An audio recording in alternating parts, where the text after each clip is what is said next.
Assalamualaikum warahmatullahi wabarakatuh. Selamat malam mahasiswa sekalian. Semoga kalian semua dalam keadaan sehat dan siap mengikuti atau menyimak ya materi perkuliahan pada malam hari ini. Pada pertemuan malam kali ini ya kita akan membahas salah satu bagian penting dalam statistik ya. Tentunya penting juga dalam penelitian, terutama penelitian kuantitatif, yaitu analisis data hasil angket atau kuesioner ya, khususnya terkait dengan uji validitas dan uji reliabilitas. Kenapa ini penting?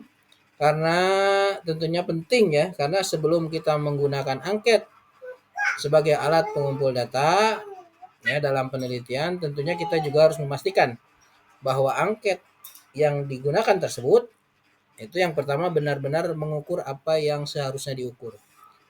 Ya, andal ya, valid datanya. Dan juga yang kedua, angket tersebut memberikan hasil yang konsisten ya.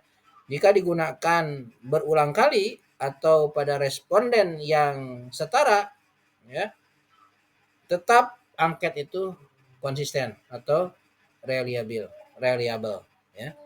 Jadi materi ini bukan hanya masalah hitung-hitungan saja, tetapi tentang bagaimana menjaga kualitas instrumen dari sebuah penelitian agar nanti hasil penelitiannya yang kita buat, yang kita laksanakan itu bisa dipertanggungjawabkan secara ilmiah. Ayo kita mulai.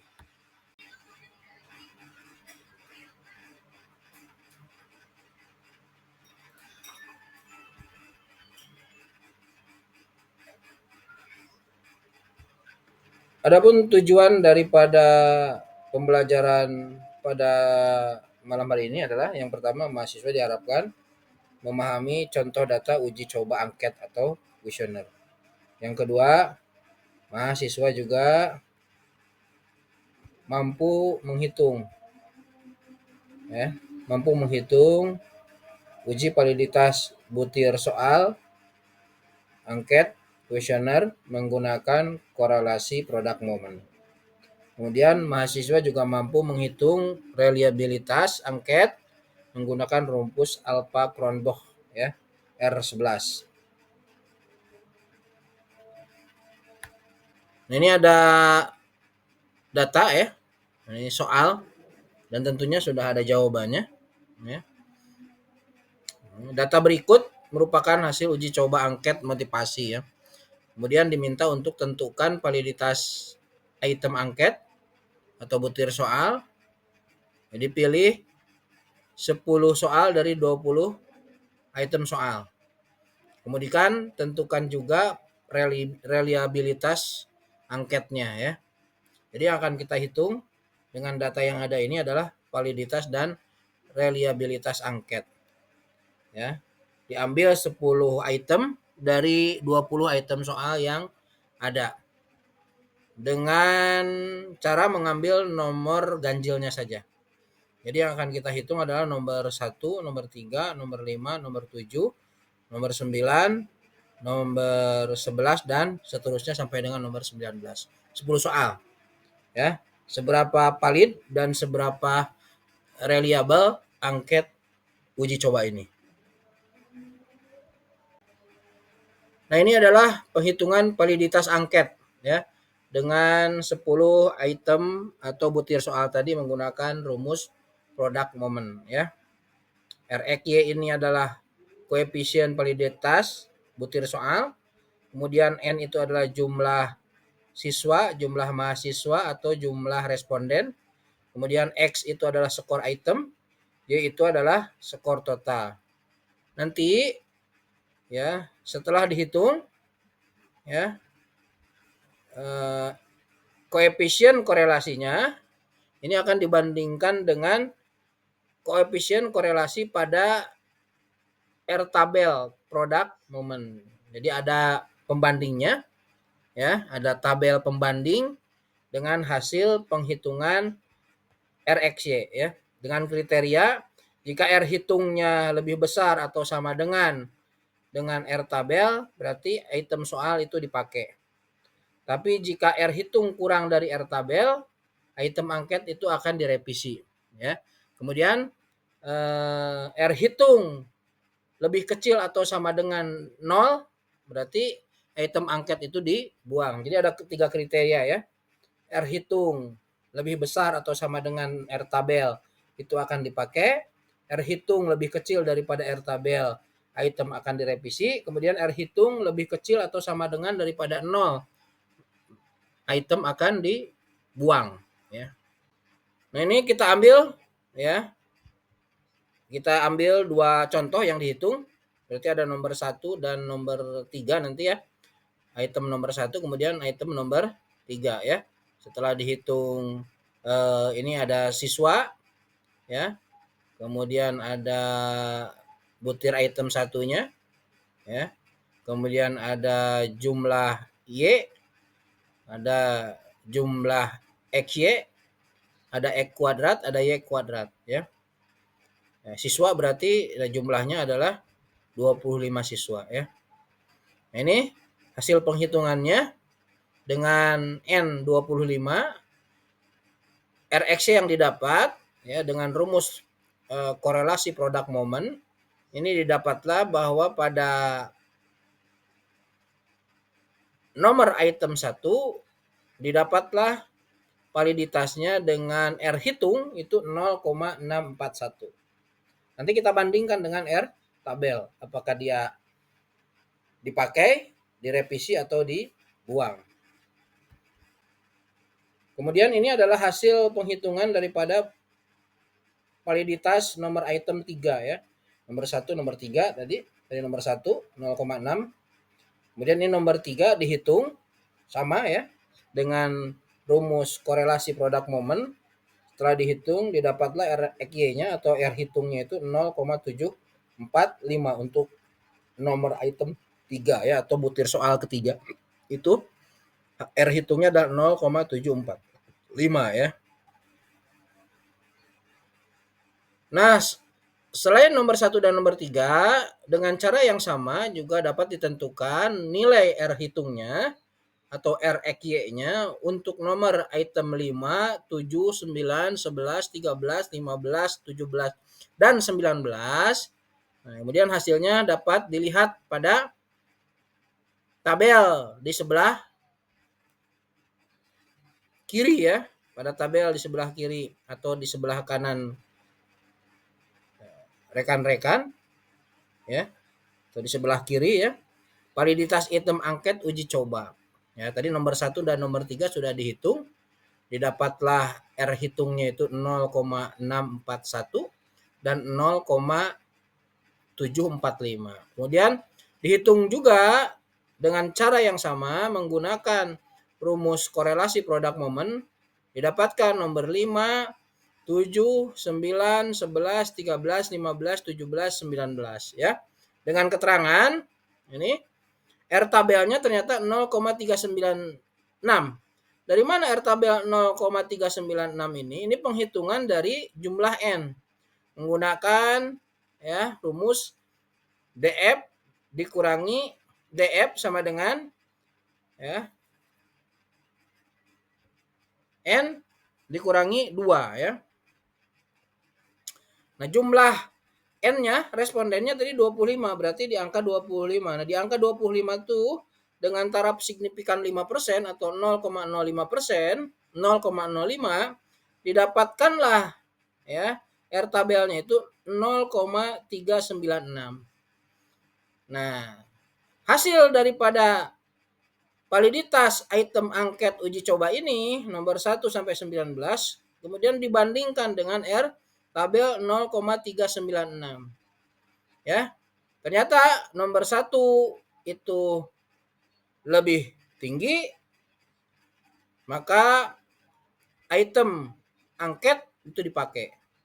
Nomor 3 juga lebih tinggi, item angket dipakai. Nomor 5 juga lebih tinggi, item angket dipakai. Nomor 7 lebih tinggi, item angket dipakai.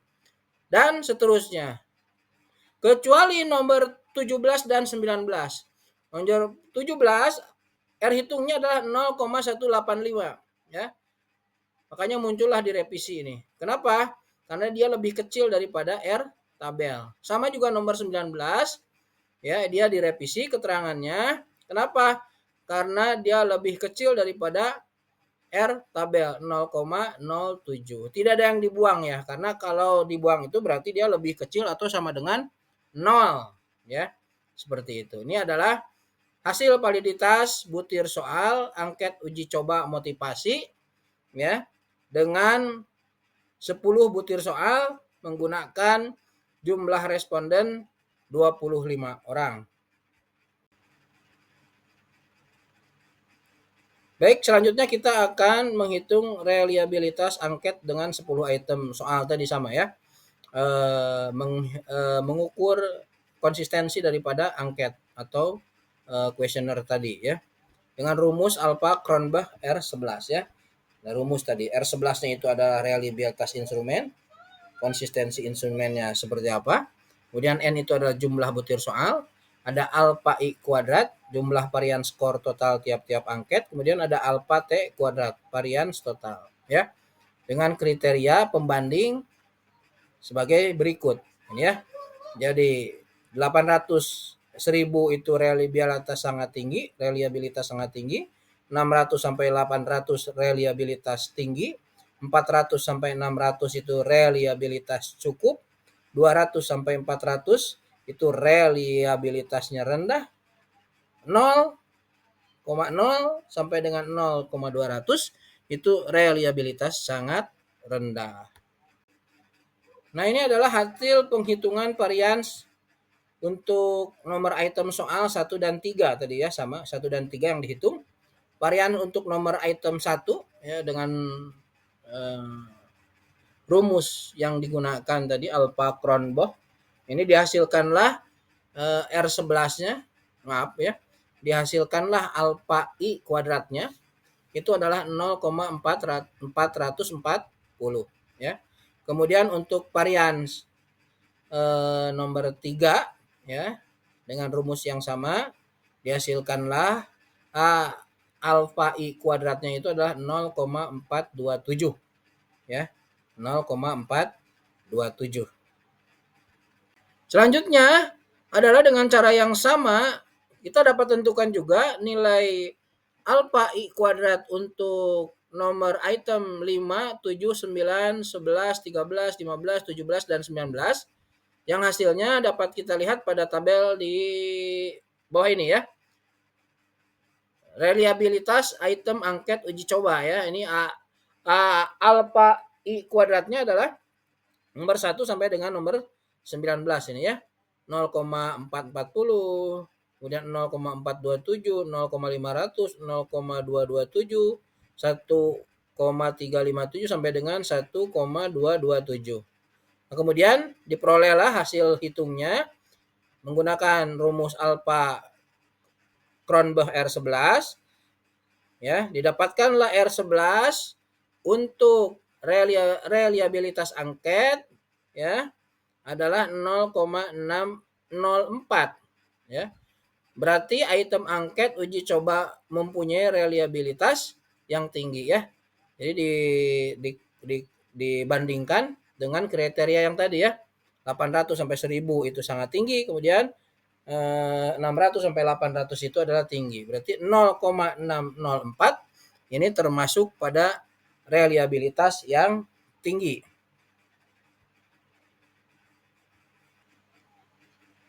Selanjutnya adalah kita akan coba melihat soal kedua ya. Kalau soal pertama tadi kita menggunakan nomor soal yang ganjil, dipilih 10 soal. Sekarang kita coba akan menjelaskan ada pengaruh tidak dengan jumlah item terhadap reliabilitas angket. Jadi apakah semakin banyak item soalnya, apakah angket itu semakin konsisten atau tidak ya dengan menggunakan data sementara ya, data contoh. Nah, ini adalah reliabilitas angket dengan 20 item ya, dengan menggunakan rumus yang sama dengan soal nomor 1 tadi ya, kita menggunakan alpha Cronbach R11, diperoleh reliabilitas atau angket seperti pada tabel di bawah ini. Ini adalah hasilnya. Ini adalah butir soal 20, kemudian di sampingnya, di kolom sampingnya adalah alfa I kuadrat, ya. Jadi didapatkanlah dari tiap butir soal, itu didapatkanlah angka alfa I kuadrat seperti yang ada pada kolom. Ini ya. Kemudian dimasukkanlah pada rumus alfa Cronbach, ya. Dari data yang ada diperolehlah R11 pada item soal 20 atau dengan menggunakan item angket 20, reliabilitasnya ditemukan R11 itu adalah diketahui 0,759. Berarti jika melihat data ini, item angket uji coba mempunyai reliabilitas yang tinggi, ya, dengan diperolehnya R11 0,759. Berarti item angket uji coba mempunyai reliabilitas yang tinggi. Seperti itu ya. Nah ini dengan menggunakan reliabilitas angket dengan 20 item soal, ya, dengan menggunakan rumus yang sama, itu ya, R11-nya 0,759, berarti item angket uji coba mempunyai reliabilitas yang tinggi, konsisten, tinggi, ya. Kesimpulannya adalah pada soal nomor 1 dengan 10 item diperoleh koefisien reliabilitas R11 itu 0,604. Sedangkan pada soal nomor 2 dengan 20 item diperoleh koefisien reliabilitas R11 sama dengan 0,759. Hal ini menunjukkan jumlah item suatu angket mempengaruhi tingkat konsistensi atau reliabilitas angket tersebut. Atau semakin banyak item soal suatu angket, maka semakin tinggi nilai koefisien reliabilitasnya atau konsistensinya. Artinya angket tersebut semakin mendekati kebenaran. Kemudian soal ketiga, ya. Ini jelaskan pengaruh jumlah pilihan option, ya, pada item angket terhadap reliabilitas suatu angket dengan menggunakan data hipotetik, data sementara tadi. Kalau nomor 1 tadi item pilihannya, optionnya itu hanya 4, ya. 1, 2, 3, 4. Nah, kita coba dengan pilihan jawaban 5 pilihan. Apakah ada pengaruh dengan jumlah option lebih banyak terhadap reliabilitas atau tidak, ya? Nah, ternyata dengan menggunakan rumus yang sama dengan soal nomor 1 diperoleh reliabilitas item angket seperti pada tabel di bawah ini, ya. Jadi kita menggunakan 5 pilihan jawaban, ya, dengan 20 butir soal, ya. Didapatkanlah hasilnya ini adalah diperoleh R11-nya itu adalah 0,871. Berarti item angket mempunyai reliabilitas yang sangat tinggi. Jadi ternyata semakin banyak pilihan jawabannya, semakin reliabilitas angket soal tersebut. Artinya semakin tinggi, sangat tinggi, ya. Kriteria sangat tinggi, ya. Jadi kalau yang 4 tadi tinggi, tapi kalau yang 5 pilihan jawaban itu sangat tinggi. Dengan demikian kesimpulannya pada soal nomor 2 dengan jumlah pilihan jawaban sebanyak 4 pilihan, maka diperolehlah reliabilitas angket yang tinggi dengan R11-nya sama dengan 0,759. Sedangkan pada soal nomor 3 dengan jumlah pilihan jawaban sebanyak 5 pilihan diperoleh reliabilitas angket yang sangat tinggi dengan R11 sama dengan 0,87. Nah, hal ini menunjukkan bahwa jumlah pilihan jawaban pada suatu angket ini mempengaruhi tingkat konsistensi atau tingkat reliabilitas angket tersebut. Atau semakin banyak pilihan jawabannya pada suatu angket atau kuesioner, maka akan semakin tinggi nilai koefisien reliabilitasnya, ya. Jadi faktor yang bisa menentukan koefisien reliabilitas suatu angket itu ada pada jumlah item angketnya, jumlah soalnya, kemudian juga pada setiap soal ada pilihan yang banyak. Semakin banyak pilihannya, semakin tinggi reliabilitas angketnya. Mungkin itu yang bisa Bapak sampaikan. Terima kasih atas perhatiannya. Ya. Mudah-mudahan apa yang disampaikan bisa dipahami. Jika ada hal-hal yang ingin ditanyakan, silakan bisa bertanya melalui WA Japri atau bisa bertanya di kolom komentar pada YouTube. Insya Allah nanti kita akan lanjut dengan tugas praktik untuk menghitung uji validitas dan uji reliabilitas ya untuk mahasiswa semua, tugas di rumah ya. Itu saja yang bisa disampaikan. Bahwa tutup dengan doa kafaratul majlis. Subhanakallahumma wa bihamdika asyhadu alla ilaha illa anta astaghfiruka wa atubu ilaik. Assalamualaikum warahmatullahi wabarakatuh.